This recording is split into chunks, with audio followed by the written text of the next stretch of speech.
Hey, what's up, question seekers and history lovers? Welcome back to the channel where we dive deep into the mysteries that time tried to forget.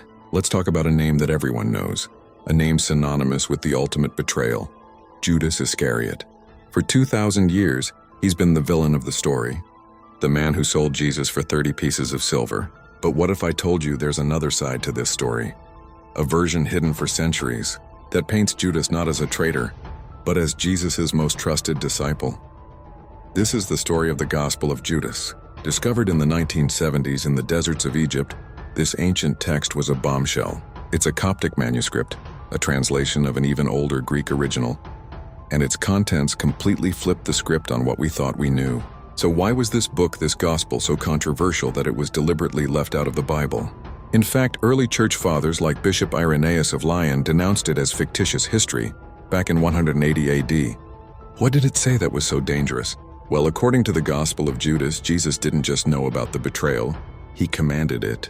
In a series of secret conversations, Jesus allegedly told Judas, "You will exceed all of them, for you will sacrifice the man that clothes me." Think about that. Jesus is essentially asking Judas to perform the most difficult task of all, to hand him over to be crucified, so that his divine spirit could be liberated from its physical body. This wasn't a betrayal, it was a divine mission, a sacred duty that only Judas, his most enlightened disciple, could handle. The Gospel portrays Judas as the only one who truly understood Jesus' teachings. While the other disciples were caught up in earthly matters, Judas was having cosmic conversations with Jesus about the nature of the universe and the soul. Their relationship in this text is one of profound trust and secret knowledge. Jesus even tells Judas, "Step away from the others and I shall tell you the mysteries of the kingdom." This version of events raises so many questions. If Judas was fulfilling a prophecy, a necessary part of a divine plan, why is he condemned as a sinner? Was he a scapegoat destined to be reviled for all eternity so the story could work?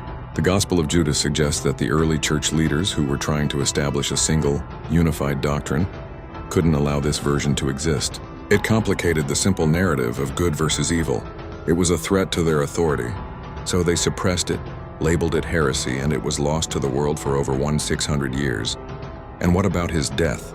The Bible says he was so filled with remorse that he hanged himself. The Gospel of Judas doesn't mention his death at all, leaving his ultimate fate a complete mystery.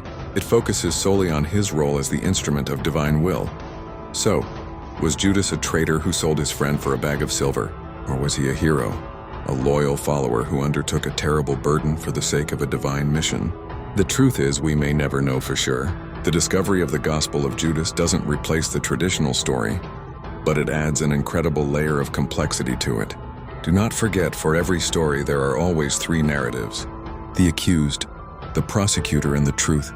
It forces us to question the narratives we've been handed down. What do you think?